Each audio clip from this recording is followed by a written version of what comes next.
ಕರ್ತನ ಸನ್ನಿಧಾನಕ್ಕೆ ಬಂದಿರುವಂಥ ನಿಮ್ಮೆಲ್ಲರನ್ನ ದೇವರು ಹೆಸರಿಸಿಡಿದು ಆಶೀರ್ವದಿಸಲಿ. ಹಲ್ಲೆಲೂಯ.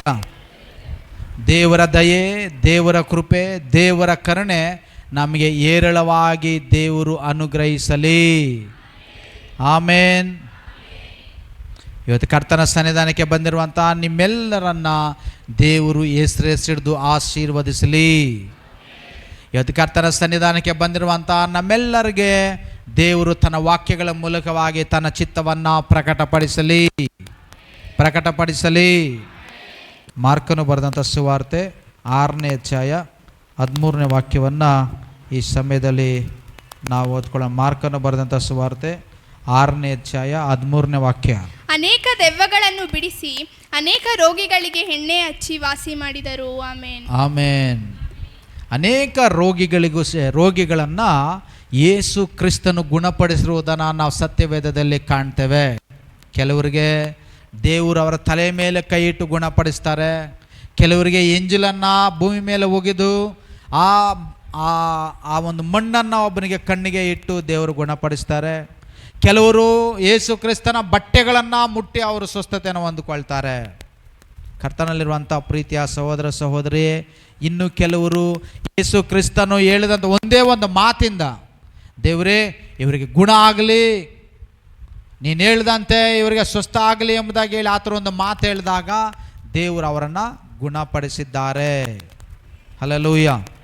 ಕರ್ತನಲ್ಲಿರುವಂಥ ಪ್ರೀತಿಯ ಸಹೋದರ ಸಹೋದರಿ, ಆದರೆ ಇವತ್ತು ಯೇಸು ಕ್ರಿಸ್ತನು ಕೆಲವು ಕಾಯಿಲೆಯಿಂದ ಬಂದಿರುವಂಥವರನ್ನು, ಕೆಲವು ರೋಗದಿಂದ ಬಂದಿರುವಂಥವರನ್ನು ಎಣ್ಣೆಯನ್ನು ಹಚ್ಚಿ ಅವರನ್ನು ಗುಣಪಡಿಸ್ತಾ ಇರುವಂಥದ್ದನ್ನು ಇವತ್ತು ಮಾರ್ಕನು ತಾನು ಬರೆದಂಥ 6ನೇ ಅಧ್ಯಾಯದಲ್ಲಿ ಆತನು ಹೇಳ್ತಾ ಇದ್ದಾನೆ. ಯೇಸು ಕ್ರಿಸ್ತನು ಸಹ ಕೆಲವು ಕಾಯಿಲೆಯಿಂದ ಬಂದಿರುವಂಥವರಿಗೆ, ಕೆಲವರು ರೋಗದಿಂದ ಬಂದಿರುವಂಥವರಿಗೆ ಎಣ್ಣೆಯನ್ನು ಹಚ್ಚಿ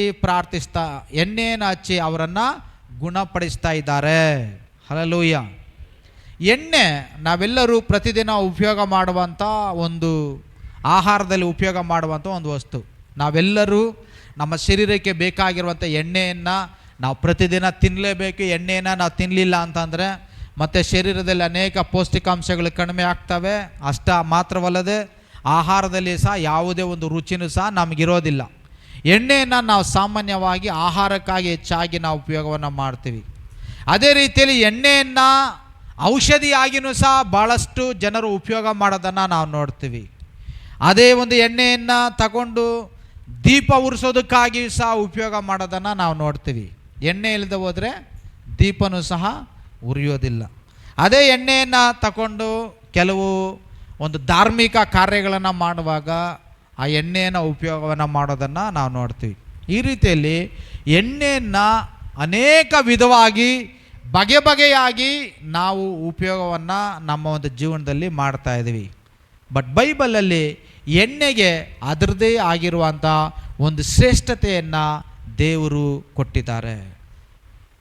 ಇವತ್ತು ಭಾರತ ದೇಶದಲ್ಲಿ ನಾವು ಹೆಚ್ಚಾಗಿ ಶೇಂಗಾ ಎಣ್ಣೆಯನ್ನು, ಅಂದರೆ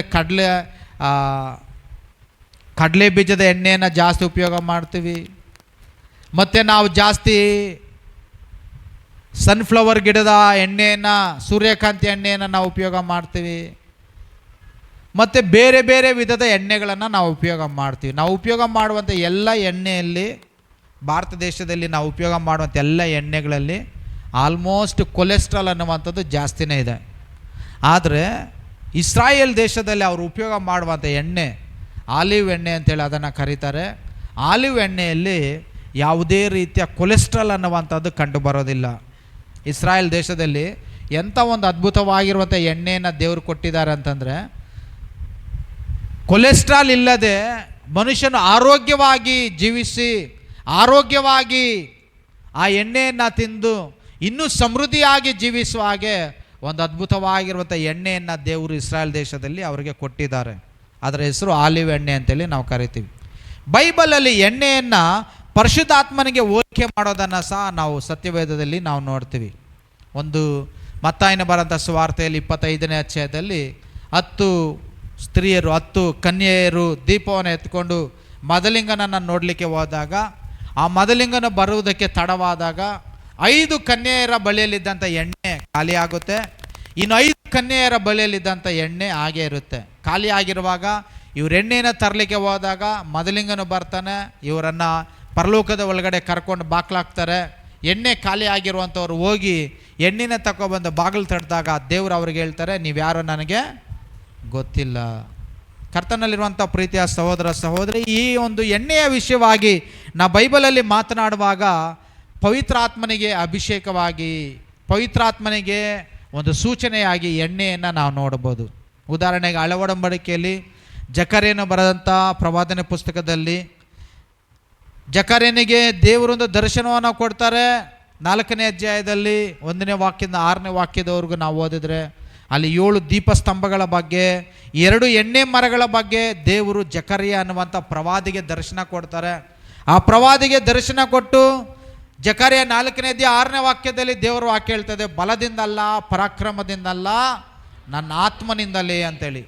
ಅಂದರೆ ಜಕರ್ಯನಿಗೆ 7 ದೀಪಸ್ತಂಭಗಳ ಬಗ್ಗೆ, 2 ಎಣ್ಣೆ ಮರಗಳ ಬಗ್ಗೆ ದರ್ಶನವನ್ನು ಕೊಟ್ಟು ಅಲ್ಲಿ ಬಲದಿಂದಲ್ಲ ಪರಾಕ್ರಮದಿಂದಲ್ಲ ನನ್ನ ಆತ್ಮನಿಂದಲೇ ಎಂಬುದಾಗಿ ಹೇಳೋದನ್ನು ನಾವು ಗಮನಿಸುವಾಗ ಆತನು ಪರಿಶುದ್ಧ ಆತ್ಮನ ಬಗ್ಗೆನೇ ಮಾತಾಡ್ತಾ ಇದ್ದಾನೆ ಅಂತೇಳಿ ನಮಗೆ ಸ್ಪಷ್ಟವಾಗಿ ನಮಗೆ ಗೊತ್ತಾಗುತ್ತೆ. ಮತ್ತು ಎಣ್ಣೆಯನ್ನು ಹಳೆ ಒಡಂಬಡಿಕೆಯಲ್ಲಿ ಅಭಿಷೇಕ ಮಾಡಲಿಕ್ಕೇನು ಸಹ ಅವರು ಉಪಯೋಗವನ್ನು ಮಾಡೋದನ್ನು ನಾವು ಹೆಚ್ಚಾಗಿ ನಾವು ಹಳೆ ಒಡಂಬಡಿಕೆಯಲ್ಲಿ ನಾವು ಗಮನಿಸಬಹುದು. ಕರ್ತನಲ್ಲಿರುವಂಥ ಪ್ರೀತಿಯ ಸಹೋದರ ಸಹೋದರಿ, ಈ ರೀತಿಯಾಗಿ ಎಣ್ಣೆಯನ್ನು ಹಳೆ ಒಡಂಬಡಿಕೆಯಲ್ಲಿ ನಮ್ಮ ಒಂದು ಜೀವನಗಳಲ್ಲಿ ಮತ್ತು ಬೈಬಲಲ್ಲಿ ನಾವು ಯಥೇಚ್ಛವಾಗಿ ನಾವು ಗಮನಿಸಿದ್ದೇವೆ. ಆದರೆ ಇವತ್ತು ಬೈಬಲಲ್ಲಿ ನಾವು ವಿಶೇಷವಾಗಿ ಗಮನಿಸ್ತಾ ಇರುವಂಥದ್ದು ಕಾಯಿಲೆಗಳನ್ನು ವಾಸಿ ಮಾಡಲಿಕ್ಕೆ ಯೇಸು ಕ್ರಿಸ್ತನು ಎಣ್ಣೆಯನ್ನು ಹಚ್ಚಿ ಆತನು ಗುಣಪಡಿಸ್ತಾ ಇರೋದನ್ನು ನಾವು ಗಮನಿಸ್ತಾ ಇದ್ದೇವೆ. ಈ ವಾಕ್ಯಗಳನ್ನು ಯಾರು ಇಂದಿನ ಕಾಲದಲ್ಲಿ ಭಾರತ ದೇಶದಲ್ಲಿ ಪ್ರಸಂಗ ಮಾಡಿದ್ರೆ ಗೊತ್ತಿಲ್ಲ. ಅವತ್ತಿನಿಂದ ಭಾರತ ದೇಶದಲ್ಲಿನೇ ಭಾಳಷ್ಟು ವಿಶ್ವಾಸಿಗಳು ಏನು ಮಾಡ್ತಾರಂದರೆ ಚರ್ಚಿಗೆ ಬರುವಾಗ ಎಣ್ಣೆಯನ್ನು ಎತ್ಕೊಂಬಂದು ಪ್ರಾರ್ಥನೆಯನ್ನು ಮಾಡಿಸ್ಕೊಂಡು ಹೋಗ್ತಾರೆ. ಬೇರೆ ದೇಶಗಳಲ್ಲಿ, ನೀವು ಕೊರಿಯಾ ದೇಶದಲ್ಲಾಗಲಿ ಅಮೇರಿಕ ದೇಶದಲ್ಲಾಗಲಿ ಎಣ್ಣೆಯನ್ನು ಯಾರೂ ಬಂದು ಪ್ರಾರ್ಥನೆಯನ್ನು ಮಾಡಿಸ್ಕೊಂಡು ಹೋಗಿ ಹಚ್ಕೊಳ್ಳೋದಿಲ್ಲ. ಅವ್ರ ಎಣ್ಣೆಯನ್ನು ಯಾವತ್ತಾದರೂ ಯಾರನ್ನಾದರೂ ಅಭಿಷೇಕ ಮಾಡಬೇಕು ಅಂತಂದರೆ ಬೇರೆ ದೇಶಗಳಲ್ಲಿ, ಆಲ್ಮೋಸ್ಟ್ ಬೇರೆ ದೇಶಗಳಲ್ಲಿ ಅವ್ರ ಎಣ್ಣೆಯನ್ನು ಹಚ್ಚಿ ಅಭಿಷೇಕ ಮಾಡಲಿಕ್ಕೆ ಉಪಯೋಗ ಮಾಡ್ತಾರೆ. ಆದರೆ ಭಾರತ ದೇಶದಲ್ಲಿ ನಾವು ಎಣ್ಣೆಯನ್ನು ಎಷ್ಟು ನಾವು ಎಣ್ಣೆಯನ್ನು ನಂಬಿದ್ದೀವಿ ಮತ್ತು ಎಣ್ಣೆನ ನಾವು ಎಷ್ಟು ಪ್ರಾರ್ಥನೆಯನ್ನು ಮಾಡಿಸ್ಕೊಂಡು ಹಚ್ಕೊಂಡ್ರೆ ನಮಗೆ ಗುಣ ಆಗುತ್ತೆ ಅಂತೇಳಿ ವಿಶ್ವಾಸ ಇಟ್ಟಿದ್ದೀವಿ ಅಂತಂದರೆ ಬೇರೆ ಯಾವ ದೇಶದಲ್ಲಿಯೂ ಸಹ ಇಷ್ಟೊಂದು ಎಣ್ಣೆಯ ಮೇಲೆ ವಿಶ್ವಾಸ ಇಟ್ಟಿರುವಂಥವ್ರು ಯಾರೂ ಇಲ್ಲ. ಆದರೆ ಭಾರತ ದೇಶದಲ್ಲಿ ನಾನು ಎಣ್ಣೆಯನ್ನು ಪ್ರಾರ್ಥನೆಯನ್ನು ಮಾಡಿಸ್ಕೊಂಡು ಹೋಗಿ ಹಚ್ಚಿಕೊಂಡ್ರೆ, ನಾನು ಭಾರತ ದೇಶದಲ್ಲಿ ಇರುವಂಥ ಜನರು ನಾನು ಎಣ್ಣೆಯನ್ನು ಪ್ರಾರ್ಥನೆಯನ್ನು ಮಾಡಿ ನಾನು ಹಚ್ಕೊಂಡ್ರೆ ದೇವರು ನನಗೆ ಗುಣಪಡಿಸ್ತಾರೆ ಅನ್ನುವಂಥ ನಂಬಿಕೆ ಬಹಳಷ್ಟು ಬಲವಾಗಿ ಹಬ್ಬಿಬಿಟ್ಟಿದೆ. ಅದಕ್ಕೆ ಯಾವ ದೇಶದಲ್ಲಿ ಇಲ್ಲದೇ ಇರುವಂಥ ಒಂದು ಕ್ರಮ ಭಾರತ ದೇಶದಲ್ಲಿದೆ. ಎಲ್ಲಿಗೋದ್ರೂ ಯಾವ ದೊಡ್ಡ ದೊಡ್ಡ ಒಂದು ಉಜ್ಜೀವನ ಕೂಟಗಳನ್ನು ಇಟ್ಟರೂ ಸಾವಿರಾರು ಲೀಟರ್ ಎಣ್ಣೆ ಸೇಲ್ ಆಗೋದನ್ನು ನಾವು ನೋಡ್ತೀವಿ. ಮತ್ತು ನಮ್ಮ ಸಭೆಗಳಲ್ಲಿ, ಎಲ್ಲ ಸಭೆಗಳಲ್ಲಿ ಎಲ್ಲ ವಿಶ್ವಾಸಿಗಳು, ಆಲ್ಮೋಸ್ಟ್ ಎಲ್ಲ ವಿಶ್ವಾಸಿಗಳು ಎಣ್ಣೆಯನ್ನು ತಗೊಬಂದು ಪ್ರಾರ್ಥನೆಯನ್ನು ಮಾಡಿಸ್ಕೊಂಡು ಹೋಗೋದನ್ನು ನಾವು ನೋಡಿದ್ದೀವಿ. ಮತ್ತು ನಾವು ಸಹ ಪ್ರಾರ್ಥನೆಯನ್ನು ಮಾಡಿಸ್ಕೊಂಡು ಹಚ್ಕೊಂಡಿದ್ದೀವಿ. ಕಾರಣ ಏನಪ್ಪ ಅಂದರೆ ಈ ವಾಕ್ಯನೇ ಇರ್ಬೋದು. ಯಾರೋ ಈ ವಾಕ್ಯವನ್ನು ಇಂದಿನ ಕಾಲದಲ್ಲಿ ಘನವಾಗಿರುವಂಥ ಸೇವಕರು ಬಹಳ ಬಲವಾಗಿ ಪ್ರಸಂಗವನ್ನು ಮಾಡಿರೋದ್ರಿಂದ ಎಣ್ಣೆಯನ್ನು ನಾವು ಪ್ರಾರ್ಥನೆಯನ್ನು ಮಾಡಿಸ್ಕೊಂಡು ಹೋಗೋದನ್ನು ರೂಢಿ ಮಾಡ್ಕೊಬಿಟ್ಟಿದ್ದೀವಿ. ಎರಡನೇದಾಗಿ ನೀರನ್ನು ಪ್ರಾರ್ಥನೆ ಮಾಡಿಸ್ಕೊಳ್ಳೋದು ಸಹ ನಾವು ಭಾಳಷ್ಟು ರೂಢಿಯನ್ನು ಮಾಡ್ಕೊಬಿಟ್ಟಿದ್ದೀವಿ. ಬೇರೆ ಒಂದು ದೇಶಗಳಲ್ಲಿ ಯಾರು ಸಹ ನೀರಿಗೆ ಪ್ರೇಯರ್ ಮಾಡಿಸ್ಕೊಂಡು ಹೋಗಿ ಹಚ್ಕೊಳ್ಳೋದಿಲ್ಲ, ಕುಡಿಯೋದಿಲ್ಲ. ಯಾವ ದೇಶದಲ್ಲಿ ಸಹ ನೀರನ್ನು ಪ್ರಾರ್ಥನೆಯನ್ನು ಮಾಡಿ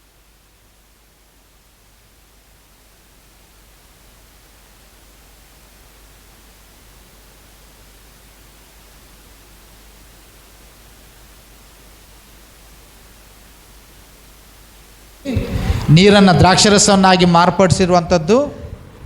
ಮತ್ತು ಅದೇ ದ್ರಾಕ್ಷರಸವನ್ನು ತೆಗೆದು ದೇವರು, ಇದು ನನ್ನ ರಕ್ತ, ಇದನ್ನು ಕುಡಿಯುವವನಿಗೆ ನಿತ್ಯ ಜೀವ ಬರುತ್ತೆ, ನಿತ್ಯ ಜೀವ ಇರುತ್ತೆ ಎಂಬುದಾಗಿ ಹೇಳಿರೋದ್ರಿಂದ ನಾವೇನು ಮಾಡ್ತೀವಿ, ನೀರನ್ನು ಸಹ ನಾವು ಹೆಚ್ಚಾಗಿ ಉಪಯೋಗ ಮಾಡ್ತೀವಿ. ಎಲ್ಲಿಗೆ ಪ್ರೇಯರ್ಗೆ ಹೋದರೂ ನಾವು 2 ಬಾಟ್ಲುಗಳನ್ನು ಎತ್ಕೊಂಡಿರ್ತೀವಿ. ಒಂದು ನೀರು ಬಾಟ್ಲು, ಇನ್ನೊಂದು ಎಣ್ಣೆ ಬಾಟ್ಲು. ನೀರು ಮತ್ತು ಎಣ್ಣೆಯನ್ನು ನಾವು ಭಾಳಷ್ಟು ಉಪಯೋಗವನ್ನು ಮಾಡ್ತೀವಿ. ಆದರೆ ಬೇರೆ ದೇಶಗಳಲ್ಲಿ ಅಷ್ಟಾಗಿ ಅವರು ಉಪಯೋಗ ಮಾಡೋದಿಲ್ಲ. ಹಾಗಾದರೆ ನಾವು ಉಪಯೋಗ ಮಾಡೋದು ಸರಿನಾ ತಪ್ಪಾ? ದೇವ್ರ ವಾಕ್ಯ ಹೇಳಿದೆಯಾ ಹೇಳಿಲ್ವಾ ಅದ್ರ ಬಗ್ಗೆ ನಾನು ಪ್ರಸಂಗವನ್ನು ಮಾಡ್ತಾಯಿಲ್ಲ. ಆದರೆ ಯೇಸು ಕ್ರಿಸ್ತನು ಎಣ್ಣೆಯನ್ನು ರೋಗಿಗಳಿಗೆ ಹಚ್ಚಿ ಗುಣಪಡಿಸಿರೋದನ್ನು ನಾವು ನೋಡ್ತಾ ಇದ್ದೀವಿ.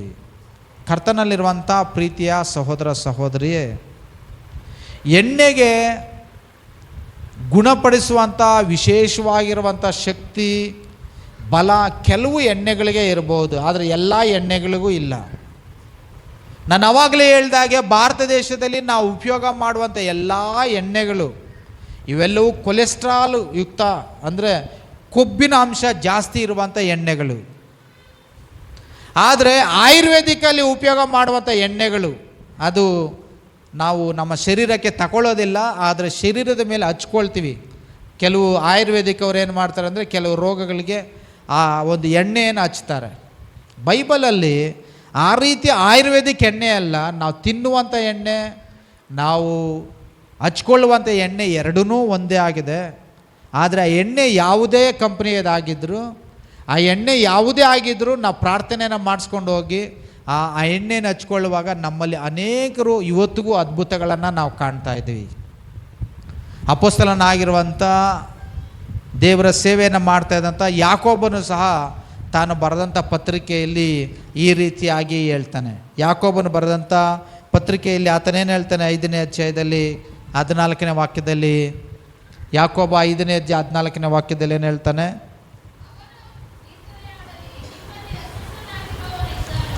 ಯಾರಿಗಾದರೂ ಅಸ್ವಸ್ಥತೆಯಲ್ಲಿದ್ದರೆ, ಕಾಯಿಲೆ ಬಂದಿದ್ದರೆ ಅವನು ಸಭೆ ಹಿರಿಯರನ್ನು ಕರೆ ಕಳಿಸಿ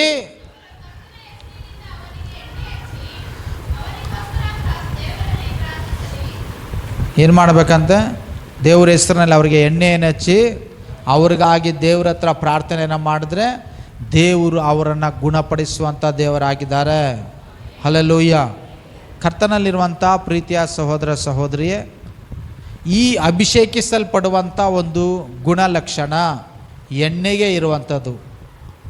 ಹಳೆ ಒಡಂಬಡಿಕೆಯಲ್ಲಿ ಈ ಎಣ್ಣೆಯಿಂದ ಪ್ರವಾದಿಗಳನ್ನು, ಯಾಜಕರನ್ನು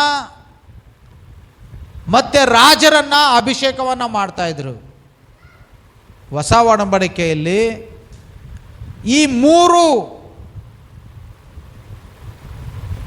ಗುಣಲಕ್ಷಣಗಳಿರುವಂಥ ಕ್ರಿಸ್ತನು ಎಂಬ ಒಂದು ಹೆಸರನ್ನು ನಾವು ಗಮನಿಸಬಹುದು. ಕ್ರಿಸ್ತನು ಅಂದರೆ ಅಭಿಷೇಕಿಸಲ್ಪಟ್ಟಂಥವನು. ಏನು ಕ್ರಿಸ್ತನು ಅಂತಂದರೆ ಅಭಿಷೇಕಿಸಲ್ಪಟ್ಟಂಥವನು. ಕ್ರಿಸ್ತನು ಒಬ್ಬ ರಾಜನಾಗಿ, ಕ್ರಿಸ್ತನು ಒಬ್ಬ ಯಾಜಕನಾಗಿ, ಕ್ರಿಸ್ತನು ಒಬ್ಬ ಪ್ರವಾದಿಯಾಗಿ ಆತನು ಈ ಲೋಕಕ್ಕೆ ಬಂದಿದ್ದಾನೆ. ಆತನು ರಾಜನಾಗಿ ಸೈತಾನನ ತಲೆಯನ್ನು ಜಜ್ಜಿ, ಒಬ್ಬ ಯಾಜಕನಾಗಿ ಮನುಷ್ಯ ಕುಲದ ಪಾಪವನ್ನೆಲ್ಲ ಪರಿಹಾರವನ್ನು ಮಾಡಿ, ಆತನೊಬ್ಬ ಪ್ರವಾದಿಯಾಗಿ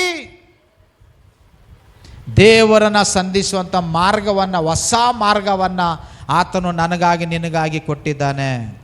ಅಂದರೆ ಆತನೇ ಒಂದು ಅಭಿಷಿಕ್ತನು. ಎಣ್ಣೆಯಿಂದ ನಮ್ಮನ್ನು ಅಭಿಷೇಕ ಮಾಡುವಂಥ ದೇವರ ಆತನಾಗಿದ್ದಾನೆ. ಕರ್ತನಲ್ಲಿರುವಂಥ ಪ್ರೀತಿಯ ಸಹೋದರ ಸಹೋದರಿಯೇ, ಇವತ್ತು ಎಣ್ಣೆಯನ್ನು ಹಚ್ಚಿಕೊಂಡು ಸ್ವಸ್ಥತೆಯನ್ನು ಹೊಂದಿಕೊಳ್ತಾ ಇರುವಂಥ ಅನೇಕ ಒಂದು ಸಾಕ್ಷಿಗಳನ್ನು ನಾವು ಚರ್ಚ್ಗಳಲ್ಲಿ ನಾವು ಕಾಣ್ತೀವಿ. ಬೈಬಲಲ್ಲಿ ಸಹ ಯೇಸು ಕ್ರಿಸ್ತನ ಒಂದು ಸಾಮ್ಯವನ್ನು ಹೇಳುವಾಗ, ಲೂಕನ ಬರೆದಂಥ ಸುವಾರ್ತೆಯಲ್ಲಿ ಆತನ ಒಂದು ಸಾಮ್ಯವನ್ನು ಹೇಳ್ತಾನೆ. 10ನೇ ಅಧ್ಯಾಯದಲ್ಲಿ ಏನಂತ, ಒಳ್ಳೆ ಸಮಾರ್ಯದವನ ಬಗ್ಗೆ. ಒಬ್ಬ ವ್ಯಕ್ತಿ ದಾರಿಯಲ್ಲಿ ಹೋಗಬೇಕಾದ್ರೆ ಕಳ್ಳರು ಆತನನ್ನು ಹಿಡ್ಕೊಂಡು ಆತನನ್ನು ಒಡೆದು, ಆತನಿಗೆ ರಕ್ತ ಬರುವಷ್ಟು ಆತನನ್ನು ಒಡೆದು ಆತನಲ್ಲಿರುವಂಥ ಎಲ್ಲ ವಸ್ತುಗಳನ್ನು ಅವರು ಕದ್ದುಕೊಂಡು ಹೊರಟೋಗಿರ್ತಾರೆ. ಒಬ್ಬ ವ್ಯಕ್ತಿ ರಕ್ತದ ಮಡುವಿನಲ್ಲಿ ಬಿದ್ದಿರ್ತಾನೆ. ಆಗ ಒಬ್ಬ ಶಾಸ್ತ್ರಿ ಆ ದಾರಿಯಲ್ಲಿ ಹೋಗ್ತಾನೆ. ಆ ಗಾಯದಲ್ಲಿ ಬಿದ್ದಿರುವಂಥ ವ್ಯಕ್ತಿಯನ್ನು ನೋಡಿ ಅವನೇನು ಮಾಡ್ತಾನೆ, ಅವನಿಗೆ ಸಹಾಯ ಮಾಡದೆ ಓರೆಯಾಗಿ ಹೊರಟೋಗ್ತಾನೆ. ಒಬ್ಬ ಸದುತ್ಕಾಯನು ಪರಿಸಾಯನ ದಾರಿಯಲ್ಲಿ ಹೋಗ್ತಾರೆ. ಅಲ್ಲಿ ಗಾಯ ಆಗಿ ಬಿದ್ದಿರುವಂಥ ವ್ಯಕ್ತಿಯನ್ನು ನೋಡಿ ಅವ್ರೇನು ಮಾಡ್ತಾರೆ, ಬೇರೆ ದಾರಿಯಲ್ಲಿ ಅವ್ರು ಹೊರಟೋಗ್ತಾರೆ. ಆದರೆ ಒಬ್ಬ ಸಮರ್ಯದವನು ಬಂದು ಏನು ಮಾಡ್ತಾನೆ, ಅಲ್ಲಿ ಬಿದ್ದಿರುವಂಥ ವ್ಯಕ್ತಿಯನ್ನು ನೋಡಿ ಅವನ ಗಾಯಗಳನ್ನು ಒರೆಸಿ, ಅವನ ಗಾಯಗಳಿಗೆ ಎಣ್ಣೆಯನ್ನು ಹಚ್ಚಿ, ಅವನನ್ನು ಕತ್ತೆ ಮೇಲೆ ಕುದುರಿಸ್ಕೊಂಡು ಹೋಗಿ ಅವನನ್ನು ಚಿಕಿತ್ಸೆ ಶಾಲೆಗೆ ಆತನು ಸೇರಿಸ್ತಾನೆ. ಹಲ್ಲೆಲೂಯಾ. ಗಾಯಗಳಿಗೆ ಎಣ್ಣೆಯನ್ನು ಹಚ್ಚಿ ಒಬ್ಬ ಸಮರ್ಯದವನು ಆತನನ್ನು ಸಂತೈಸೋದನ್ನು ನಾವು ಕಾಣ್ತೀವಿ. ಕರ್ತನಲ್ಲಿರುವಂಥ ಪ್ರೀತಿಯ ಸಹೋದರ ಸಹೋದರಿಯೇ, ಬೈಬಲಲ್ಲಿ ಎಣ್ಣೆಯನ್ನು ಇಟ್ಕೊಂಡು ಅದ್ಭುತ ಮಾಡಿದಂಥ 2 ಕಾರ್ಯಗಳನ್ನು ನಾವು ಬೈಬಲಲ್ಲಿ ಕಾಣ್ಬೋದು. ಏನು? ಎಲಿಯನು ಒಬ್ಬ ವಿಧವೆ ಮನೆಗೆ ಹೋಗಿ ಆ ವಿಧವೆ ಮನೆಯಲ್ಲಿ ರೊಟ್ಟಿಯನ್ನು ಕೇಳಿದಾಗ ಆಕೆ ಹೇಳ್ತಾಳೆ, ನಮ್ಮ ಮನೆಯಲ್ಲಿ ಇಷ್ಟೇ ಎಣ್ಣೆ ಇದೆ, ಇಷ್ಟು ಹಸಿಟ್ಟಿದೆ. ಎಲಿಯನು ಹೇಳ್ತಾನೆ, ಇರುವಂಥ ಎಣ್ಣೆಯಲ್ಲಿ ಇರುವಂಥ ಹಸಿಟ್ಟಲ್ಲಿ ನನಗೊಂದು ರೊಟ್ಟಿ ಮಾಡ್ಕೊಂಬಮ್ಮ, ಈ ಬರಗಾಲ ತೀರೋ ಗಂಟ ನಿಮ್ಮ ಮನೆಯಲ್ಲಿ ಎಣ್ಣೆ ತೀರೋದಿಲ್ಲ, ಹಸಿಟ್ಟು ಖಾಲಿ ಆಗೋದಿಲ್ಲ. ಕರ್ತನಲ್ಲಿರುವಂಥ ಪ್ರೀತಿಯ ಸಹೋದರ ಸಹೋದರಿ, ಆ ಎಣ್ಣೆ ಮೂಲಕವಾಗಿ ಆ ವಿಧವೆಯ ಮಗನನ್ನು ದೇವರು ಪೋಷಿಸ್ತಾರೆ. ಇನ್ನೊಬ್ಬ ವಿಧವೆ ಬರ್ತಾಳೆ ಎಲಿಷನ ಹತ್ರ. ಏನಂತ ಹೇಳ್ತಾಳೆ, ನಮ್ಮ ಯಜಮಾನರು ತುಂಬ ಸಾಲ ಮಾಡಿ ಆತನ ಸತ್ತೋಗಿದ್ದಾನೆ, ಈಗ ನನ್ನ ಮಕ್ಕಳನ್ನು ಸಾಲ ಕೊಟ್ಟಿರುವಂಥವ್ರು ಬಂದು ಕೆಲಸಕ್ಕೆ ಕಳಿಸು ಅಂತ ಕೇಳ್ತಾ ಇದ್ದಾರೆ. ಸ್ವಾಮಿ ನಾನೇನು ಮಾಡಬೇಕು ಅಂದಾಗ ಆಗ ಎಲಿಷನ್ ಏನಂತ ಕೇಳ್ತಾರೆ, ನಿಮ್ಮ ಮನೆಯಲ್ಲಿ ಏನಿದೆ? ಒಂದು ಸ್ವಲ್ಪ ಎಣ್ಣೆ ಇದೆ. ಹಾಗಾದರೆ ನೀನು ಅಕ್ಕಪಕ್ಕದ ಮನೆಯಲ್ಲಿ ಪಾತ್ರೆಗಳನ್ನು ತಗೊಬಂದು ಆ ಪಾತ್ರೆಗಳಲ್ಲಿ ನಿಮ್ಮ ಮನೆಯಲ್ಲಿರುವಂಥ ಎಣ್ಣೆಯನ್ನು ಹಾಕಮ್ಮ. ಆ ಎಣ್ಣೆ ಎಲ್ಲ ಪಾತ್ರೆಗಳು ತುಂಬುತ್ತದೆ. ಆ ಎಣ್ಣೆಯನ್ನು ನೀನು ಮಾರಿ ನೀನು ಎಲ್ಲ ನಿನ್ನ ಗಂಡನ ಮಾಡುವಂಥ ಸಾಲವನ್ನು ತೀರಿಸು ಎಂಬುದಾಗಿ ಹೇಳೋದನ್ನು ಸಹ ನಾವು ಸತ್ಯವೇದದಲ್ಲಿ ಗಮನಿಸ್ತೀವಿ. ಕರ್ತನಲ್ಲಿರುವಂಥ ಪ್ರೀತಿಯ ಸಹೋದರ ಸಹೋದರ, ಆ ವಿಧವೆ ಅದೇ ರೀತಿಯಲ್ಲಿ ಹೋಗಿ ಎಣ್ಣೆಯನ್ನು ಎತ್ಕೊಬಂದು ಪಾತ್ರೆಯಲ್ಲಿ ಹಾಕುವಾಗ ಎಣ್ಣೆ ಉಕ್ಕೋದಕ್ಕೆ ಪ್ರಾರಂಭ ಆಗಿ ಆ ಎಣ್ಣೆ ಎಲ್ಲ ಪಾತ್ರೆಗಳು ತುಂಬಿ ತುಳುಕೋದನ್ನು ನಾವು ನೋಡ್ತೀವಿ. ಕರ್ತನಲ್ಲಿರುವಂಥ ಪ್ರೀತಿಯ ಸಹೋದರ ಸಹೋದರಿ, ಆಕೆ ಎಣ್ಣೆಯನ್ನು ಮಾರಿ ಎಣ್ಣೆಯಿಂದ ತನ್ನ ಜೀವನವನ್ನು ಆಕೆ ಕಟ್ಕೊಳ್ತಾಳೆ. ಇವತ್ತು ಸಹ ನಮ್ಮಲ್ಲಿ ಭಾಳಷ್ಟು ಜನರು ಎಣ್ಣೆಯನ್ನು ತಗೊಂಡು ಬಂದಿದ್ದೀರಾ. ನೀವು ಅನೇಕ ಜನರು ಎಣ್ಣೆಯನ್ನು ಪ್ರಾರ್ಥನೆಯನ್ನು ಮಾಡಿಸ್ಕೊಳ್ಳಿಕ್ಕೆ ಬಂದಿರ್ತೀರ. ನಾವು ಎಣ್ಣೆಯ ಮೇಲೆ ವಿಶ್ವಾಸವನ್ನು ಇಡದೆ ಆ ಎಣ್ಣೆಯನ್ನು ಒಂದು ಸ್ವಸ್ಥತೆಯನ್ನಾಗಿ ಮಾರ್ಪಡಿಸಲಿಕ್ಕೆ ಶಕ್ತಿ ಇರುವಂಥ, ಬಲ ಇರುವಂಥ ಯೇಸು ಕ್ರಿಸ್ತನ ಮೇಲೆ ನಾವು ವಿಶ್ವಾಸವನ್ನು ಇಡಬೇಕಾಗಿದೆ. ಎಣ್ಣೆಯನ್ನೆಲ್ಲ ನಾವು ನಂಬಬೇಕಾಗಿರುವಂಥದ್ದು, ಎಣ್ಣೆಯ ಮೇಲೆ ಅಲ್ಲ ನಾವು ವಿಶ್ವಾಸವನ್ನು ಇಡಬೇಕಾಗಿರುವಂಥದ್ದು. ಆ ಎಣ್ಣೆಯ ಮೂಲಕವಾಗಿ ಕ್ರಿಯೆ ಮಾಡ್ತಾ ಇರುವಂಥ ಕ್ರಿಸ್ತನನ್ನು ನಾವು ವಿಶ್ವಾಸ ಇಡಬೇಕಾಗಿದೆ. ಹಲ್ಲೆಲೂಯಾ. ನಾವು ನೀರನ್ನೆಲ್ಲ ನಾವು ನಂಬಬೇಕಾಗಿರುವಂಥದ್ದು. ಆ ನೀರಿನ ಮೂಲಕ ಆ ನೀರನ್ನು ಅದ್ಭುತವಾಗಿ ಆ ನೀರನ್ನು ಒಂದು ಅದ್ಭುತ ಮಾಡಿ ದ್ರಾಕ್ಷಾರಸವನ್ನಾಗಿ ಬದಲಾಯಿಸಿದಂಥ ಕ್ರಿಸ್ತನನ್ನು ನಾವು ನಂಬಬೇಕಾಗಿದೆ.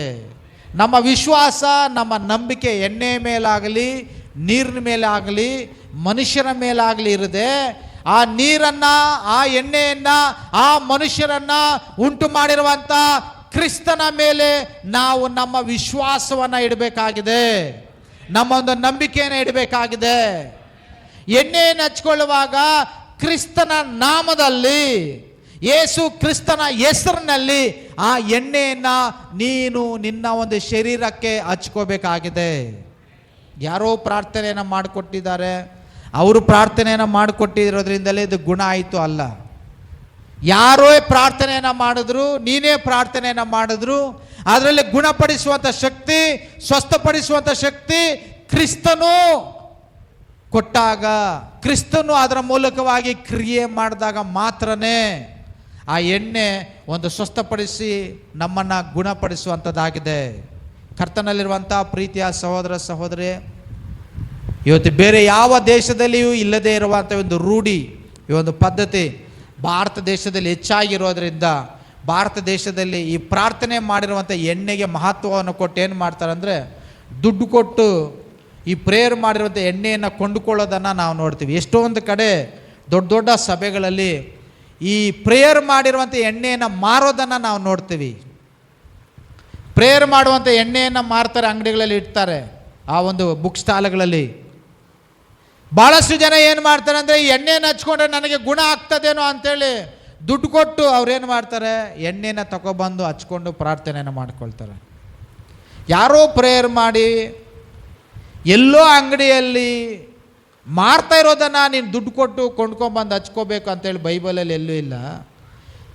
ಅದನ್ನು ಯಾಕೆ ಆ ರೀತಿಯಲ್ಲಿ ಮಾಡ್ತಾ ಇದ್ದಾರೆ ಅಂದರೆ, ಅವರಿಗೆ ದೇವ್ರ ಮೇಲೆ ಇರೋವಂಥ ಭರವಸೆಗಿಂತ ಮನುಷ್ಯನ ಮೇಲೆ ಜಾಸ್ತಿ ಭರವಸೆ ಇರೋದ್ರಿಂದ ಅವ್ರ ಎಣ್ಣೆಯನ್ನು ಕೊಂಡ್ಕೊಂಬಂದು ಅವ್ರ ಎಣ್ಣೆಯನ್ನು ಹಚ್ಕೊಳ್ತಾ ಇದ್ದಾರೆ. ಆ ರೀತಿಯಲ್ಲ, ಎಣ್ಣೆಯ ಮೇಲೆ ನಾವು ವಿಶ್ವಾಸ ಇಡುವಂಥದ್ದಲ್ಲ. ಎಲ್ಲೋ ಮಾರ್ತಾ ಇರುವಂಥ ಎಣ್ಣೆಯನ್ನು ನಾವು ಕಾಸು ಕೊಟ್ಟು ಕೊಂಡ್ಕೊಂಬಂದು ಹಚ್ಕೊಳ್ಳುವಂಥದ್ದಲ್ಲ. ಎಣ್ಣೆ ಮೇಲೆ ಇರುವಂಥ ವಿಶ್ವಾಸಕ್ಕಿಂತ ನಾವು ಕ್ರಿಸ್ತನ ಮೇಲೆ ಇಡುವಂಥ ವಿಶ್ವಾಸ ಅತಿ ಶ್ರೇಷ್ಠವಾಗಿರುವಂಥ ವಿಶ್ವಾಸವಾಗಿರ್ತದೆ. ಎಣ್ಣೆ ಮೇಲೆ ಇಡುವಂಥ ನಂಬಿಕೆಗಿಂತ ನನಗಾಗಿ ನಿನಗಾಗಿ ಶಿಲುಬೆ ಮೇಲೆ ಪ್ರಾಣ ಕೊಟ್ಟಿರುವಂಥ ಯೇಸು ಕ್ರಿಸ್ತನ ಮೇಲೆ ನಾವು ಇಡಬೇಕಾಗಿರುವಂಥ ವಿಶ್ವಾಸ ಅತಿ ಶ್ರೇಷ್ಠವಾಗಿರ್ತದೆ. ಹಲ್ಲೆಲೂಯಾ. ಅರ್ಥ ಆಗ್ತಾ ಇದೆ ನಿಮಗೆ? ಎಣ್ಣೆ ಮೇಲೆಲ್ಲ ನಾವು ವಿಶ್ವಾಸ ಇಡಬೇಕಾಗಿರುವಂಥದ್ದು, ಎಣ್ಣೆ ಮೇಲೆಲ್ಲ ನಾವು ನಂಬಿಕೆಯನ್ನು ಇಡಬೇಕಾಗಿರುವಂಥದ್ದು. ಆ ಎಣ್ಣೆಗೆ ಸೂಚನೆ ಆಗಿರುವಂಥ, ಅಭಿಷೇಕಕ್ಕೆ ಸೂಚನೆ ಆಗಿರುವಂಥ ಕ್ರಿಸ್ತನ ಮೇಲೆ ನಾವು ವಿಶ್ವಾಸವನ್ನು ಇಡಬೇಕಾಗಿದೆ. ಕ್ರಿಸ್ತನು ಅಂದರೆ ಯಾರು ಎಂಬುದಾಗಿ ಹೇಳಿದೆ ನಾನು. ಕ್ರಿಸ್ತನು ಅಂದರೆ ಯಾರು? ಕ್ರಿಸ್ತನು ಅಂದರೆ ಯಾರು? ಅಭಿಷೇಕಿಸಲ್ಪಟ್ಟವನು. ಯಾರು? ಅಭಿಷೇಕಿಸಲ್ಪಟ್ಟವನು, ಅನಾಯಿಂಟೆಡ್ ಒನ್ ಅಂತೇಳಿ ಕ್ರಿಸ್ತನು ಅಂತಂದರೆ ಕ್ರಿಸ್ತನೇ ಆತನು ಅಭಿಷೇಕಿಸಲ್ಪಟ್ಟಂಥವನಾಗಿರೋದ್ರಿಂದ ಆತನ ಮೇಲೆ ನಾವು ವಿಶ್ವಾಸವನ್ನು ಇಟ್ಟು, ಆತನ ಮೇಲೆ ನಾವು ನಂಬಿಕೆಯನ್ನು ಇಟ್ಟು, ಆತನ ಮೇಲೆ ನಾವು ದೃಷ್ಟಿಯನ್ನು ಇಡಬೇಕಾಗಿದೆ. ಅದನ್ನು ಬಿಟ್ಟು ಎಣ್ಣೆಯ ಮೇಲೆ ನಾವು ವಿಶ್ವಾಸವನ್ನು ಇಟ್ಟು, ಎಣ್ಣೆಯ ಮೇಲೆ ನಾವು ನಂಬಿಕೆಯನ್ನು ಇಟ್ಟು, ಎಣ್ಣೆಯನ್ನು ನಾವು ಹೆಚ್ಚಾಗಿ ನಂಬಿ ಎಲ್ಲೆಲ್ಲೋ ಮಾರುವಂಥ ಎಣ್ಣೆಯನ್ನು ದುಡ್ಡನ್ನು ಕೊಟ್ಟು ಕೊಂಡ್ಕೊಂಬರೋದ್ರಿಂದ ಏನೂ ಪ್ರಯೋಜನ ಆಗೋದಿಲ್ಲ. ಕರ್ತನಲ್ಲಿರುವಂಥ ಪ್ರೀತಿಯ ಸಹೋದರ ಸಹೋದರಿ, ನಂಬಬೇಕು. ದೇವರೇನಂತ ಹೇಳ್ತಾರೆ, ನಿನ್ನ ನಂಬಿಕೆ ನಿನ್ನನ್ನು ಸ್ವಸ್ಥಪಡಿಸಿದೆ. 12 ವರ್ಷದ ರಕ್ತ ಕುಸುಮ ರೋಗಿ ಏನು ಮಾಡ್ತಾಳೆ? ಯೇಸು ಕ್ರಿಸ್ತನ ಬಟ್ಟೆಯನ್ನು ಮುಟ್ಟಿದ್ರೆ ಸಾಕು, ನನಗೆ ಗುಣ ಆಗುತ್ತೆ ಅಂಥೇಳಿ ಆಕೆ 12 ವರ್ಷದಿಂದ ಆಕೆ ಕಷ್ಟಪಡ್ತಾ ಇದ್ದಂಥ ಒಂದು ರೋಗಕ್ಕೆ ಆಕೆ ಸ್ವಸ್ಥತೆಯನ್ನು ಹೊಂದಿಕೊಳ್ಳೋದಕ್ಕೆ ಯೇಸು ಕ್ರಿಸ್ತನ ಹಿಂದೆಗಡೆಯಿಂದ ಹೋಗಿ ಯೇಸು ಕ್ರಿಸ್ತನ ಉಡುಪನ್ನು ಆಕೆ ಮುಟ್ತಾಳೆ. ಯೇಸು ಕ್ರಿಸ್ತನ ಬಟ್ಟೆಯನ್ನು ಮುಟ್ಟಿದ ತಕ್ಷಣ ಬಟ್ಟೆಯಿಂದ ಗುಣ ಆಯ್ತಾ? ಬಟ್ಟೆಯಿಂದ ಗುಣ ಆಯ್ತಾ? ಯೇಸು ಕ್ರಿಸ್ತನೇನಂತ ಹೇಳ್ತಾನೆ, ನನ್ನ ಶರೀರದಿಂದ ಏನೋ ಒಂದು ಬಲ ಬಿಡುಗಡೆ ಆಯಿತು, ನನ್ನ ಶರೀರದಿಂದ ಒಂದು ಶಕ್ತಿ ಬಿಡುಗಡೆ ಆಯಿತು. ಯಾರು ನನ್ನನ್ನು ಮುಟ್ಟಿದ್ದು ಅಂತ ಯೇಸು ಕ್ರಿಸ್ತನು ಕೇಳ್ತಾನೆ. ಶಿಷ್ಯರು ಕೇಳ್ತಾರೆ, ಏನು ಸ್ವಾಮಿ ಹಿಂಗೆ ಕೇಳ್ತೀರಾ? ಪ್ರತಿದಿನ 100 ಜನ 1000 ಜನ ಗುಂಪಾಗಿ ಬಂದು ನಿಮ್ಮ ಶರೀರದ ಮೇಲೆ ಎಲ್ಲ ಬೀಳ್ತಾ ಇರ್ತಾರೆ. ಆದರೆ ಅವಾಗೆಲ್ಲ ನೀನು ಕೇಳಲಿಲ್ಲ, ಇವಾಗ ಮಾತ್ರ ಯಾರು ನನ್ನನ್ನು ಮುಟ್ಟಿದ್ದೆ ಅಂತ ಕೇಳ್ತಾ ಇದ್ದೀರಲ್ಲ. ಆಗ ಯೇಸು ಕ್ರಿಸ್ತನೇ ಅಂತ ಹೇಳ್ತಾನೆ, ನನ್ನ ಶರೀರದಿಂದ ಶಕ್ತಿ ಹೊರಗಡೆ ಹೋಯ್ತು. ಹಲ್ಲೆಲೂಯಾ. ಅರ್ಥ ಆಗ್ತಾ ಇದೆಯಾ? ಬಟ್ಟೆಯಿಂದ ಗುಣ ಆಗಲಿಲ್ಲ, ಯೇಸು ಕ್ರಿಸ್ತನ ಮಹಿಮೆಯಿಂದ ಗುಣವಾಗಿದ್ದು. ಹಲ್ಲೆಲೂಯಾ. ಎಣ್ಣೆಯಿಂದ ಗುಣ ಆಗಲಿಲ್ಲ, ಯೇಸು ಕ್ರಿಸ್ತನ ಮಹಿಮೆಯಿಂದ ಗುಣ ಆಗಿದ್ದು. ಇವತ್ತೇನು ಮಾರ್ಕನು ಬರೆದಂಥ ಸುವಾರ್ತೆಯಲ್ಲಿ 6ನೇ ಅಧ್ಯಾಯದಲ್ಲಿ ನಾವೇನು ಓದಿದ್ವಿ, ಅಲ್ಲಿ ಯೇಸು ಕ್ರಿಸ್ತನ ಎಣ್ಣೆಯನ್ನು ಹಚ್ಚಿ ಅನೇಕರನ್ನು ಸ್ವಸ್ಥಪಡಿಸಿದನು ಅಂತ ಈ ವಾಕ್ಯ ಇದೆ. ಎಣ್ಣೆ ಗುಣಪಡಿಸಲಿಲ್ಲ, ಎಣ್ಣೆ ಸ್ವಸ್ಥ ಮಾಡಲಿಲ್ಲ, ಎಣ್ಣೆ ಹಚ್ಚಿದಂಥ ಕ್ರಿಸ್ತನು ಸ್ವಸ್ಥಪಡಿಸಿದನು. ಹಲ್ಲೆಲೂಯಾ. ಎಣ್ಣೆ ಹಚ್ಚಿದಂಥ ಕ್ರಿಸ್ತನು ಅಲ್ಲಿರುವಂಥ ಅನೇಕ ರೋಗಿಗಳನ್ನು ಆತನು ಗುಣಪಡಿಸಿದನು. ಕ್ರಿಸ್ತನಿಲ್ಲದೆ ಎಣ್ಣೆ ಶೂನ್ಯ, ಕ್ರಿಸ್ತನಿಲ್ಲದೆ ನೀರು ಶೂನ್ಯ, ಕ್ರಿಸ್ತನಿಲ್ಲದೆ ಏನೇನೂ ಇಲ್ಲ. ಕ್ರಿಸ್ತನಿದ್ದರೆ ಮಾತ್ರನೇ. ಅಪೊಸ್ತಲ ಕೃತ್ಯಗಳು 4ನೇ ಅಧ್ಯಾಯ 12ನೇ ವಾಕ್ಯ ಈ ರೀತಿಯಾಗಿ ಹೇಳುತ್ತೆ, ಬರಬೇಕಾಗಿರುವಂಥ ರಕ್ಷಣೆ ಇನ್ಯಾರಲ್ಲಿಯೂ ಇಲ್ಲ, ಆ ಹೆಸರಿನಿಂದ ಮಾತ್ರನೇ. ಹಲ್ಲೆಲೂಯಾ. ಆದ್ದರಿಂದ ಕ್ರಿಸ್ತನು ಅನ್ನುವಂಥ ಹೆಸರಿನಲ್ಲಿ ಶಕ್ತಿ ಇದೆ. ಕ್ರಿಸ್ತನು ಅನ್ನುವಂಥ ಹೆಸರಿನಲ್ಲಿ ಶಕ್ತಿ ಇದೆ. ಕ್ರಿಸ್ತನು ಅನ್ನುವಂಥ ಹೆಸರಿನಲ್ಲಿ ಬಲ ಇದೆ. ಕ್ರಿಸ್ತನು ಅನ್ನುವಂಥ ಹೆಸರಿನಲ್ಲಿ ಅದ್ಭುತ ಇದೆ. ಕ್ರಿಸ್ತನು ಅನ್ನುವಂಥ ಹೆಸರನ್ನ ನಾವು ನಂಬುವಾಗ, ಕ್ರಿಸ್ತನನ್ನ ನಮ್ಮ ಹೃದಯದಲ್ಲಿ ನಾವು ಅಂಗೀಕಾರ ಮಾಡುವಾಗ ನೀನು ನಿನ್ನ ಜೀವನದಲ್ಲಿ ಅದ್ಭುತಗಳನ್ನು ಕಾಣ್ತೀಯಾ. ಆ ಎಣ್ಣೆ ಅನ್ನುವಂಥದ್ದು, ನೀರು ಅನ್ನುವಂಥದ್ದು ಕೇವಲ ಒಂದು ವಸ್ತು ಅಷ್ಟೇ. ಆದರೆ ಎಣ್ಣೆಯನ್ನು, ನೀರನ್ನು, ಗಾಳಿಯನ್ನು ಸೃಷ್ಟಿ ಮಾಡಿರುವಂಥ ಆ ದೇವರನ್ನು ನಮ್ಮ ಹೃದಯದಲ್ಲಿ ನಾವು ಅಂಗೀಕಾರ ಮಾಡಬೇಕು. ಯೋಹಾನ 1ನೇ ಅಧ್ಯಾಯ 12ನೇ ವಾಕ್ಯ ನಮಗೆ ಈ ರೀತಿಯಾಗಿ ಹೇಳುತ್ತೆ, ಯಾರ್ಯಾರು ಆತನನ್ನು ಅಂಗೀಕರಿಸಿದಾರೋ, ಆತನ ಹೆಸರಿನಲ್ಲಿ ನಂಬಿಕೆ ಇಟ್ಟಾರೋ ಅವರಿಗೆ ದೇವರ ಮಕ್ಕಳಾಗುವ ಅಧಿಕಾರವನ್ನು ದೇವರು ಕೊಟ್ಟಿದ್ದಾರೆ. ಹಲ್ಲೆಲೂಯಾ. ಹಾಗಂತೇಳಿ ನೀವು ಎಣ್ಣೆಯನ್ನು ಹಚ್ಕೋಬೇಡಿ, ಪ್ರಾರ್ಥನೆಯನ್ನು ಮಾಡಿಸ್ಕೋಬೇಡಿ ಅಂತ ಎಲ್ಲೂ ಇಲ್ಲ. ಅದು ಒಂದು ಸೂಚನೆ ಅಷ್ಟೇ. ಎಣ್ಣೆ ಹಚ್ಕೊಳ್ಳುವಂಥದ್ದು, ಎಣ್ಣೆಯನ್ನು ನಾವು ನಮ್ಮ ಶರೀರಕ್ಕೆ ಹಚ್ಕೊಂಡು ಪ್ರಾರ್ಥನೆಯನ್ನು ಮಾಡಿಸ್ಕೊಳ್ಳುವಂಥದ್ದು, ಅದೊಂದು ದೇವರು ಸಹ ಕಾರ್ಯವನ್ನು ಮಾಡಿರೋದ್ರಿಂದ, ಅಪೊಸ್ತಲರು ಸಹ ಯಾಕೋಬನ ಬರೆದಂಥ ಪತ್ರಿಕೆಯಲ್ಲಿ ಹೇಳಿರೋದ್ರಿಂದ ಎಣ್ಣೆಯನ್ನು ಹಚ್ಕೊಂಡು ಪ್ರಾರ್ಥನೆ ಮಾಡೋದ್ರಿಂದ ತಪ್ಪೇನಿಲ್ಲ. ಆದರೆ ಎಣ್ಣೆ ಮೇಲೆಲ್ಲ ನಾವು ವಿಶ್ವಾಸ ಇಡಬೇಕಾಗಿರುವಂಥದ್ದು, ಎಣ್ಣೆಯನ್ನು ಸ್ವಸ್ಥಪಡಿಸುವಂಥ ದೇವರ ಮೇಲೆ ನಾವು ವಿಶ್ವಾಸವನ್ನು ಇಡಬೇಕಾಗಿದೆ. ಹಲ್ಲೆಲೂಯಾ. ಏನಕ್ಕೆ ಹಲ್ಲೆಲೂಯಾ? ಅರ್ಥ ಆಗ್ತಾ ಇದೆಯಾ? ಕ್ರಿಸ್ತನ ಮೇಲೆ ನಮ್ಮ ಒಂದು ನಂಬಿಕೆ ಇರಬೇಕು.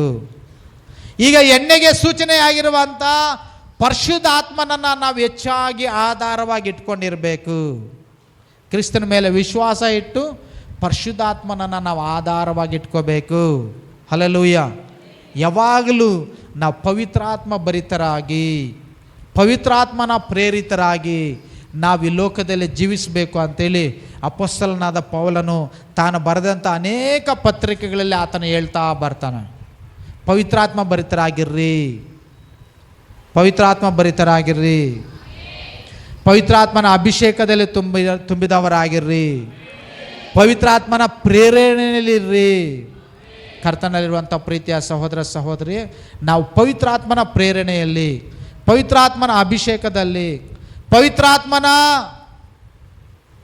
ಕಾರ್ಯಗಳಲ್ಲಿ ನಾವು ಹೆಚ್ಚಾದ ಒಂದು ಮನಸ್ಸನ್ನು ಇಟ್ಟು ನಾವು ಈ ಲೋಕದಲ್ಲಿ ಜೀವಿಸಬೇಕಾಗಿದೆ.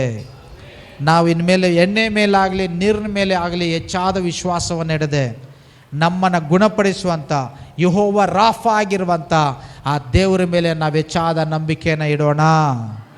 ನಮ್ಮನ್ನು ಸ್ವಸ್ಥಪಡಿಸುವಂಥ, ನಮಗಾಗಿ ಕಲ್ವಾರಿ ಶಿಲುಬೆಯಲ್ಲಿ ತನ್ನ ಸ್ವಂತ ಪ್ರಾಣವನ್ನು ಕೊಟ್ಟಿರುವಂಥ, ತನ್ನ 2 ಕೈಯಲ್ಲಿ 2 ಕಾಲಲ್ಲಿ ಮೊಳೆಯನ್ನು ಓಡಿಸ್ಕೊಂಡಿರುವಂಥ ಕ್ರಿಸ್ತನ ಮೇಲೆ ನಾವು ವಿಶ್ವಾಸ ಇಡೋಣ. ಕ್ರಿಸ್ತನಿಗೆ ನಮ್ಮ ಹೃದಯದಲ್ಲಿ ಸ್ಥಳವನ್ನು ಕೊಡೋಣ. ಕ್ರಿಸ್ತನನ್ನ ಯಜಮಾನನಾಗಿ ಅಂಗೀಕಾರ ಮಾಡೋಣ. ಕ್ರಿಸ್ತನನ್ನ ನಮ್ಮ ಜೀವನದ ಒಡೆಯನನ್ನಾಗಿ ನಾವು ಇಟ್ಕೊಳ್ಳೋಣ. ಆಗ ಕ್ರಿಸ್ತನು ನಿಮ್ಮನ್ನು ಗುಣಪಡಿಸ್ತಾನೆ. ಆಗ ಕ್ರಿಸ್ತನು ನಿಮಗೆ ಹೊಸ ಮಾರ್ಗವನ್ನು ತೋರಿಸ್ತಾನೆ. ಆಗ ಕ್ರಿಸ್ತನು ನಿಮ್ಮ ಪಾಪಗಳನ್ನು ಪರಿಹಾರವನ್ನು ಮಾಡ್ತಾನೆ. ಹಾಗಾದರೆ ನಾವು ಕಣ್ಣುಗಳನ್ನು ಮುಚ್ಚಿ ಈ ಸಮಯದಲ್ಲಿ ನಾವು ದೇವರ ಮೇಲೆ ವಿಶ್ವಾಸವನ್ನು ಇಡುವ ಹಾಗೆ ನಾವು ಪ್ರಾರ್ಥನೆಯನ್ನು ಮಾಡೋಣ. ದೇವರೇ, ನಾನು ಎಣ್ಣೆ ಮೇಲೆ ವಿಶ್ವಾಸವನ್ನು ಇಡದೆ, ದೇವರೇ ನಾನು ನೀರಿನ ಮೇಲೆ ವಿಶ್ವಾಸವನ್ನು ಇಡದೆ, ನಾನು ಕ್ರಿಸ್ತನ ಮೇಲೆ, ಕ್ರಿಸ್ತನ ಶರೀರದ ಮೇಲೆ ನಾನು ವಿಶ್ವಾಸ ಇಡುವ ಹಾಗೆ ನನಗೆ ಸಹಾಯ ಮಾಡು ಸ್ವಾಮಿ ಎಂಬುದಾಗಿ ಹೇಳಿ ನಾವು ಪ್ರಾರ್ಥನೆಯನ್ನು ಮಾಡೋಣವಾ? ಎಲ್ಲರೂ ಕಣ್ಣುಗಳನ್ನು ಮುಚ್ಚಿ ಕೇಳೋಣವಾ? యేసయ్య, ನಾನು ನಿನ್ನ ಮೇಲೆ ವಿಶ್ವಾಸ ಇಡ್ತೇನೆ ಅಪ್ಪ, ನಾನು ನಿನ್ನ ಮೇಲೆ ನಂಬಿಕೆನ ಇಡ್ತೇನೆ. ನಾನು ಎಣ್ಣೆ ಮೇಲಾಗಲಿ ನೀರಿನ ಮೇಲಾಗಲಿ ನಾನು ವಿಶ್ವಾಸವನ್ನು ಇಡದೆ, ನನಗಾಗಿ ಶಿಲುಬೆಯಲ್ಲಿ ಪ್ರಾಣ ಕೊಟ್ಟಂತ ಕ್ರಿಸ್ತನ ಮೇಲೆ ನಾನು ವಿಶ್ವಾಸ ಇಡ್ತೇನೆ. ಕರ್ತನೆ, ನನ್ನನ್ನು ಗುಣಪಡಿಸಲಿಕ್ಕೆ ನಿನ್ನ ಕೈಯಲ್ಲಿ ಮಾತ್ರ ಸಾಧ್ಯ. ನನ್ನನ್ನು ಸ್ವಸ್ಥ ಮಾಡಲಿಕ್ಕೆ ನಿನ್ನ ಕೈಯಲ್ಲಿ ಮಾತ್ರ ಸಾಧ್ಯ. ನನ್ನನ್ನು ಆಶೀರ್ವಾದ ಮಾಡಲಿಕ್ಕೆ ನಿನ್ನ ಕೈಯಲ್ಲಿ ಮಾತ್ರ ಸಾಧ್ಯ. ಕರ್ತನೆ, ನೀನಲ್ಲದೆ ನಮಗೆ ಬೇರೆ ಯಾರು ಇಲ್ಲ. ಕರ್ತನೆ, ನಮ್ಮನ್ನು ಆಶೀರ್ವಾದನ ಮಾಡಪ್ಪ, ನಮಗೆ ಸಹಾಯ ಮಾಡು. ಕರ್ತನೆ, యేసయ్య, ಇವತ್ತು ಸಹ ನಾವು ಎಣ್ಣೆ ಬಾಟ್ಲನ್ನ ತಂದಿದ್ದೀವಪ್ಪ, ಇವತ್ತು ಸಹ ನಾವು ನೀರು ಬಾಟ್ಲನ್ನ ತಂದಿದ್ದೀವಪ್ಪ. ಆದರೆ ದೇವರ ಎಣ್ಣೆ ಮೇಲಾಗಲಿ ನೀರಿನ ಮೇಲಾಗಲಿ ನಾನು ನಂಬಿಕೆ ಇಡಲ್ಲಪ್ಪ. ನಾನು ನಿನ್ನನ್ನು ನಂಬುತ್ತೇನೆ. ಆ ಶಿಲುಬೆಯಲ್ಲಿ ಪ್ರಾಣ ಕೊಟ್ಟಂತ ನಿನ್ನನ್ನು ನಂಬುತ್ತೇನೆ. ಅಭಿಷೇಕಿಸಲ್ಪಟ್ಟಂತ ನಿನ್ನನ್ನು ನಾನು ನಂಬುತ್ತೇನೆ ಕರ್ತನೆ ಎಂಬುದಾಗಿ ಹೇಳೋಣ. ಹಲ್ಲೆಲೂಯಾ. ನಾವೆಲ್ಲರೂ ಕಣ್ಣುಗಳನ್ನು ಮುಚ್ಚಿ ಪ್ರಾರ್ಥನೆಯನ್ನು ಮಾಡೋಣ. యేసయ్య, ಸ್ತೋತ್ರ ಕರ್ತನೆ, ಆಶೀರ್ವಾದನ ಮಾಡಪ್ಪ. ದೇವರೇ, ನಾವು ಎಣ್ಣೆಯ ಮೇಲಾಗಲಿ, ನೀರಿನ ಮೇಲಾಗಲಿ, ಮನುಷ್ಯರ ಮೇಲೆ ಆಗಲಿ ವಿಶ್ವಾಸ ಇಡದೆ ನನಗಾಗಿ ಪ್ರಾಣ ಕೊಟ್ಟಂತ ನಿನ್ನನ್ನು ನಾನು ನಂಬ್ತೀನಪ್ಪ. ನೀನು ಯೆಹೋವ ರಾಫ ಆಗಿದೆಯಪ್ಪ. ನೀನು ಗುಣಪಡಿಸುವಂಥ ದೇವರಾಗಿದೆಯಪ್ಪ. ನೀನು ಸ್ವಸ್ಥಪಡಿಸುವಂಥ ದೇವರಾಗಿದೆಯಪ್ಪ. ಅದಕ್ಕಾಗಿ ಸ್ತೋತ್ರ ಕರ್ತನೆ. ಯಾರ್ಯಾರು ನಂಬಿಕೆಯಿಂದ ಎಣ್ಣೆಯನ್ನು ಹಚ್ಚುವಾಗ ಅವ್ರನ್ನ ಗುಣಪಡಿಸ್ತಾ ಇದೆಯಾ ಸ್ತೋತ್ರ. ಯಾರ್ಯಾರು ನಂಬಿಕೆಯಿಂದ ನೀರನ್ನು ಕುಡಿತಾ ಇದ್ದಾರೋ ಅವ್ರನ್ನ ಸ್ವಸ್ಥಪಡಿಸ್ತಾ ಇದೆಯಾ ಸ್ತೋತ್ರ. ದೇವರೇ, ನೀನು ಕರ್ತನೆ ಅಪ್ಪ, ನಿನ್ನ ಮಕ್ಕಳಲ್ಲಿರುವಂಥ ನಂಬಿಕೆಯನ್ನು ಕ್ರಮೇಣವಾಗಿ ಕ್ರಿಸ್ತನ ಮೇಲೆ ಸಂಪೂರ್ಣ ವಿಶ್ವಾಸ ಇಡುವ ಹಾಗೆ ನಿನ್ನ ಮಕ್ಕಳ ಮನಸ್ಸುಗಳನ್ನು ಮಾರ್ಪಡಿಸಿ, ಅವರ ಹೃದಯಗಳನ್ನು ದೇವರೇ ನೀನು ಬದಲಾಯಿಸಿ, ಹೊಸ ಹೃದಯವನ್ನು, ಹೊಸ ದೇವರ ಮನಸ್ಸನ್ನು ನೀವು ನಮಗೆ ಕೊಟ್ಟು ಆಶೀರ್ವದಿಸಬೇಕಾಗಿ ಎಲ್ಲ ಘನಮಾನ ಮಹಿಮೆನ ನಿಮಗೆ ಸಮರ್ಪಿಸುತ್ತಾ ಯೇಸು ಕ್ರಿಸ್ತನ ನಾಮದಲ್ಲಿ ಪ್ರಾರ್ಥಿಸಿ ಬೇಡಿಕೊಳ್ಳುತ್ತೇವೆ ತಂದೆಯೇ. ಆಮೇನ್, ಆಮೇನ್. ದೇವರ ನಾಮಕ್ಕೆ ಮಹಿಮೆ ಉಂಟಾಗಲಿ.